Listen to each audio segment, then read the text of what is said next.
Halo semuanya, Assalamualaikum, ketemu lagi di Oma Saka Channel. Di video kali ini aku mau share ke kalian mengenai tanda keterlambatan perkembangan bayi usia 12 bulan atau 1 tahun dan stimulasi apa aja sih yang bisa kita berikan pada bayi usia 9-12 bulan agar mereka dapat mencapai perkembangan sesuai dengan usianya. Yuk tonton terus videonya ya, happy watching! Tanda keterlambatan pada bayi usia 12 bulan atau 1 tahun, di sini aku pakai panduan dari buku Kia yang pink ini. Kalau kalian belum punya bukunya, kalian bisa langsung beli aja di e-commerce. Untuk link tempat pembeliannya nanti aku taruh di kolom deskripsi ya. Apa aja sih tanda keterlambatan pada bayi usia 12 bulan menurut buku Kia ini? Yang pertama, si kecil di usia 1 tahun ini belum bisa dan belum menunjukkan rasa keinginan untuk mengangkat badannya sendiri ke posisi berdiri. Yang kedua, si kecil di usia 1 tahun ini dia belum bisa berdiri walaupun dengan berpegangan, dan juga ketika kita pegang tangannya, kita tuntun tangannya, mereka itu tidak mau berdiri dan tidak mau melangkahkan kakinya ke depan. Kemudian yang ketiga, si kecil tidak dapat meraih mainan yang ada di jangkauannya, dan juga si kecil itu tidak memiliki rasa ingin tahu untuk mengeksplor barang-barang di lingkungan sekitarnya. Yang keempat, di usia 1 tahun ini si kecil itu tidak melalui fase oral atau sama sekali tidak pernah memasukkan barang, mainan, atau tangannya ke mulut. Si kecil tidak mengerti yang namanya permainan cilukba, walaupun mama sering mengajak bermain cilukba, mereka tidak senang dan tidak merespon sama sekali.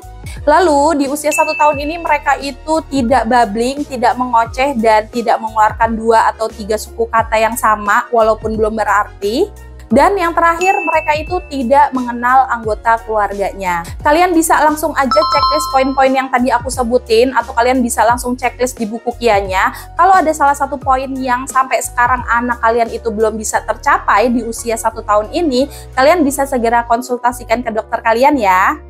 Terus stimulasi apa aja sih yang bisa kita berikan pada bayi usia 9-12 bulan ini agar mereka dapat mencapai perkembangan sesuai dengan usianya? Di sini aku akan bagi menjadi 5 aspek, yaitu aspek motorik kasar, motorik halus, sosial kemandirian, bahasa, dan kognitifnya. Aku akan mulai dari aspek motorik kasarnya dulu. Yang pertama, kalian bisa dudukin si kecil di samping sofa yang ukurannya cukup rendah, atau kalian juga bisa dudukin si kecil di samping pagar bermainnya agar mereka itu ada keinginan untuk berpegangan dan mengangkat badannya sendiri ke posisi berdiri. Yang kedua, kalian bisa stimulasi merangkak. Jadi kalau misalnya anak kalian itu belum bisa merangkak, kalian bisa ajarkan si kecil itu merangkak bersama-sama sambil bermain, atau kalian bisa pancing si kecil dengan mainan yang bergerak. Nah, kalau misalnya anak kalian itu skip fase merangkak, misalnya anak kalian itu langsung bisa berjalan tanpa melalui fase merangkak, kalian juga bisa tetap stimulasi merangkak ya Mam, karena fase merangkak ini benar-benar penting banget nantinya untuk perkembangan si kecil. Berikutnya aku akan bahas dari aspek motorik halus. Kalian bisa berikan si kecil wadah atau kotak yang berisi mainan, lalu kalian berikan si kecil, dan nanti biarkan si kecil itu mengeluarkan mainan yang ada di kotaknya atau di wadahnya.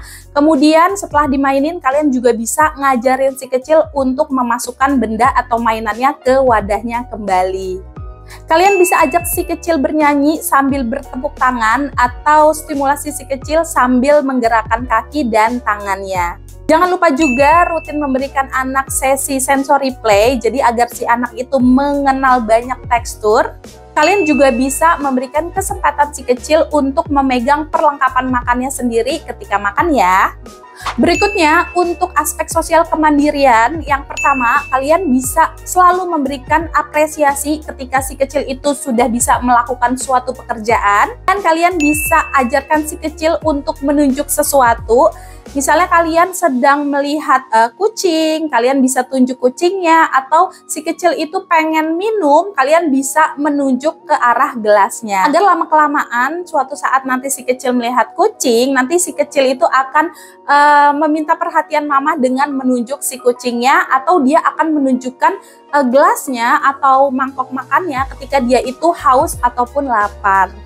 Ajarkan si kecil mengenal konsep menunggu dan bergantian. Misalnya nih ya, kalian mau ngajak si kecil bermain atau menunjukkan mainan baru, kalian bisa mulai dengan mencontohkan mainannya itu di depan si kecil dan biarkan si kecil itu menunggu dan mendengar instruksi mama. Kemudian kalian bisa berikan si kecil agar si kecil itu bermain dengan mencontohkan apa yang sudah mama kasih tahu sebelumnya.